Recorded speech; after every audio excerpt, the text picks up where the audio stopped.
Vous écartez.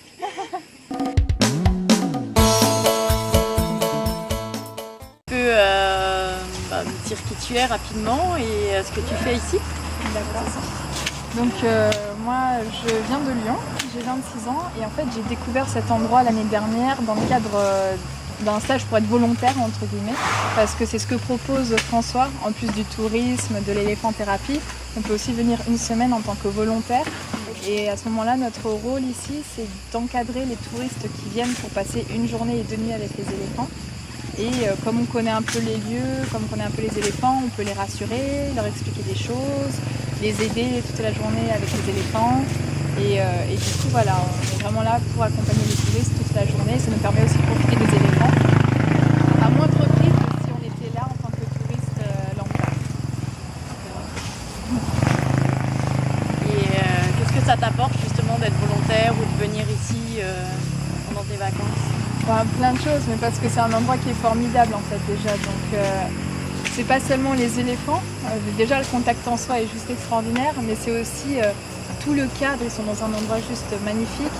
Et les jeunes et les gens qui travaillent ici, c'est devenu des amis, des gens avec qui je rigole et tout, alors qu'on n'a pas la même langue, que même au début, les premiers temps où je connaissais même pas un mot de thaï, on communiquait mais de façon différente, avec des sourires, avec des gestes, avec des moments partagés, des fous rires et tout. Et c'est devenu des gens aussi de qui je suis devenue très proche et du coup que je retrouve avec plaisir parce que c'est devenu des amis. Donc voilà, et puis on fait aussi de belles rencontres, des touristes qui sont là une journée, qui vont nous raconter leur histoire, avec qui tu vas aussi très bien t'entendre, garder contact et envoyer des mails après à ton retour en France un petit peu. Donc c'est ça, des belles rencontres, des belles histoires à chaque fois et énormément de souvenirs. Ça fait combien de fois que c'est la combienième fois là? C'est la 4e fois. 4e fois. En 1 an et quelques mois. D'accord. Voilà. Tombée amoureuse du lieu. Un petit peu, oui, on peut dire. On peut dire. Ok. Et si tu avais une leçon que tu as apprise ici ou quelque chose C'est une leçon un peu générale, mais moi je suis de nature plutôt prudente au départ et à un moment j'ai voulu me donner ce coup de pied de me dire j'ai envie de tenter quelque chose de différent et comme j'aime les animaux je voulais aller avec les éléphants, mais je suis partie un peu du jour au lendemain la première fois pour venir en Thaïlande et j'ai découvert en fait par la force des choses un lieu extraordinaire et je sais qu'il y a pas mal de gens qui se bloquent, qui n'osent pas quelquefois se lancer, aller dans un pays étranger à la rencontre de nouvelles cultures parce qu'ils se disent comment ça va se passer, je vais peut-être pas réussir à le gérer, je suis peut-être pas capable, plein de choses, on se met beaucoup d'autocensure, beaucoup de barrières et dès qu'on franchit le pas en fait on n'est qu'agréablement surpris la plupart du temps. Et c'est vraiment, donc si j'ai un conseil à donner, c'est garder l'optique de aide-toi, le ciel t'aidera. Donc on donne la première impulsion et derrière on découvre plein de choses formidables. Il faut rester ouvert à tout ça et du coup on reçoit énormément avec ce genre de voyage. Ok, voilà, merci beaucoup. Et une petite question sur les éléphants. Est-ce que tu peux nous dire, est-ce que tu connais la différence entre les éléphants d'Afrique et les éléphants d'Asie? Alors, oui, effectivement, c'est des cousins, mais c'est pas les mêmes races tout à fait. Déjà, il faut savoir que donc ils ont un ancêtre commun qui s'appelle le Phosphatarium,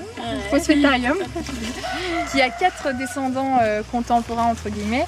Le mammouth, qui reste un contemporain même s'il a disparu il y a 5000 ans. L'éléphant d'Afrique, qui est plus connu sous le nom de l'oxodonte. Et le daman, qui est un petit rongeur qui n'a rien à voir avec un éléphant, mais il descend quand même du même ancêtre.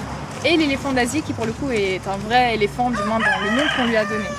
Et donc la différence entre l'éléphant d'Afrique et l'éléphant d'Asie, il y en a plusieurs, mais les plus saillantes, c'est notamment qu'en éléphant d'Afrique, tous les éléphants ont des défenses, alors qu'en Asie, les femelles n'ont pas de défense. Donc ça c'est une différence évidente.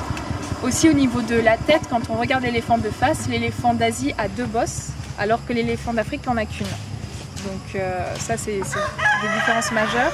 Après au niveau de la courbe du dos, si on regarde l'éléphant de profil aussi, l'éléphant d'Asie a un dos beaucoup plus rond juste après la nuque, alors que l'éléphant d'Afrique, j'espère que je ne me trompe pas, je prends des animaux, a en fait une bosse au niveau des omoplates, donc c'est un peu plus vallonné, ça fait c'est un peu plus vallonné.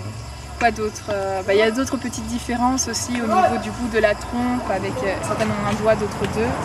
Et la couleur aussi, on trouve quand même que les éléphants d'Asie ont beaucoup plus une couleur de la terre, ocre, alors qu'en Afrique c'est beaucoup plus grisé. D'accord. Et dernière question, qu'est-ce que tu aimes le plus chez les éléphants? C'est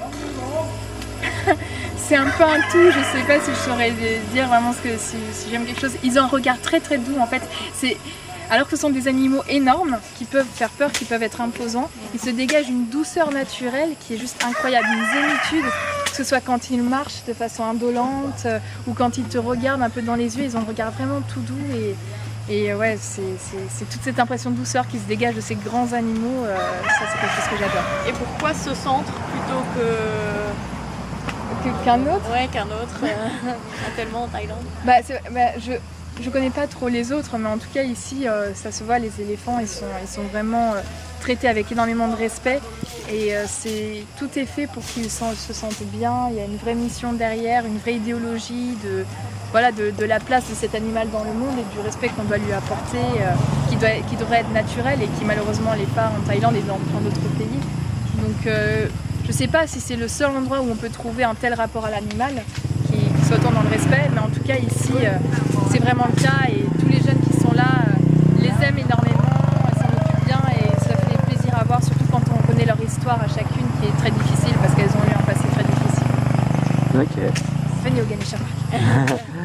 Et si tu avais un conseil à donner à des collégiens?